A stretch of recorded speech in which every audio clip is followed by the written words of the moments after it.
It was an extraordinary day in the city when the unimaginable happened. The Incredible Hulk, the green giant known for his superhuman strength and indestructible body, was seen staggering, wounded and weakened.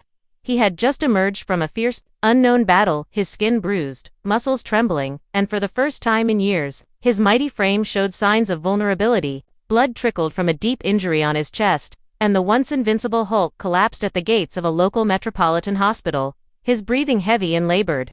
The emergency team rushed out instantly, shocked by the sight before them, yet determined to do their duty. He was brought in on a reinforced stretcher every step, causing the floor to shake. As the doctors prepared for what could be the most complicated treatment of their careers, in the emergency room, the Hulk received immediate first aid. Massive bandages were wrapped across his enormous frame as doctors and nurses worked swiftly to stop the bleeding and stabilize his condition. They applied pressure to his wounds, cleaned them carefully, and placed intravenous lines to begin hydration. The pulse was monitored, and though erratic, it confirmed that his heart was still fighting. Once stabilized, the medical team proceeded with a series of diagnostic tests. First came the MRI scanner. Specially reinforced MRI chamber was hastily assembled to accommodate the Hulk's massive size. The results took time, but something unusual appeared. Following that, he was wheeled into another lab for a CT scan, where high-resolution images of his internal structure were taken to detect internal damage. The images confirmed a strange shadow inside his chest. To further investigate, an ultrasound test was conducted, scanning his thoracic region, and it clearly revealed a mass pressing against his ribcage.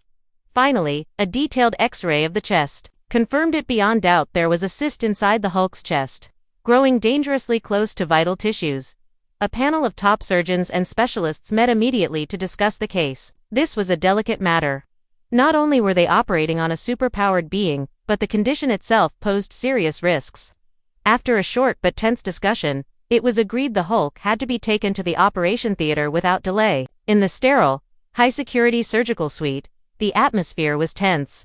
Surgeons in reinforced gear stood ready. Anesthesia was administered, and for the first time, the green giant lay still, not due to rage or force, but due to medical necessity. The surgery began.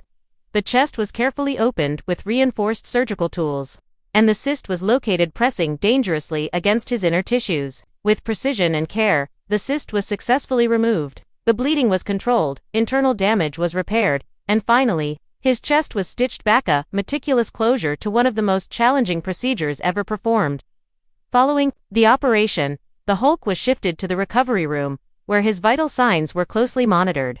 Machines beeped softly, showing signs of gradual stability. Later, he was moved to the ICU room, a space specially modified for his size and weight. There, the medical team continued aggressive post-surgery care. 4 bags of blood were transfused into his body, compensating for the massive loss during surgery. His veins, thick and powerful, received the blood steadily.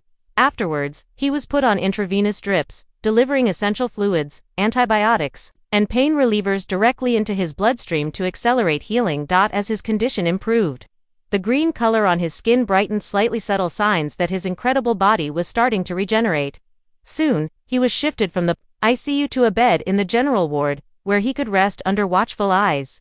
Nurses adjusted his surroundings, and doctors made routine checks. Despite his immense size, the Hulk lay calmly, his face now soft, no longer twisted in pain or rage. During his stay in the ward, his relatives arrived to see him, friends from both the superhero world and perhaps his past. Special permission was granted, and they were allowed into the ward. There, they saw not a raging monster, but a silent hero resting, healing human in his vulnerability. Some offered words. Others just stood in silence. It was a deeply emotional moment. The next morning, a team of doctors entered the ward and conducted a full checkup. The scans were improving. The wound had closed beautifully. Vitals were stable. One by one, the doctors nodded in approval. The conclusion was unanimous: he was recovering, and recovering fast. Discharge papers were prepared with great care. After all, this wasn't just any patient. This was the Hulk. Finally, the time came. Nurses arrived with warm smiles, and the staff lined up along the corridor. As he slowly stood, still slightly weak but visibly grateful, they presented him with flowers, a gesture of hope, of humanity, and of thanks. The Hulk, usually known for smashing walls and roaring in rage, paused for a brief moment, and smiled. A simple, silent smile. He then turned to the team of doctors and nurses, and in a deep, quiet voice, he said, "Thank you for saving me." And with that, the Hulk walked out of the hospital not in fury, but in peace. And those who witnessed it that day would remember forever. Even the strongest among us sometimes fall, and even the fiercest heroes need healing. While leaving the hospital, Incredible Hulk thanked all the staff and doctors at the gate and happily went away.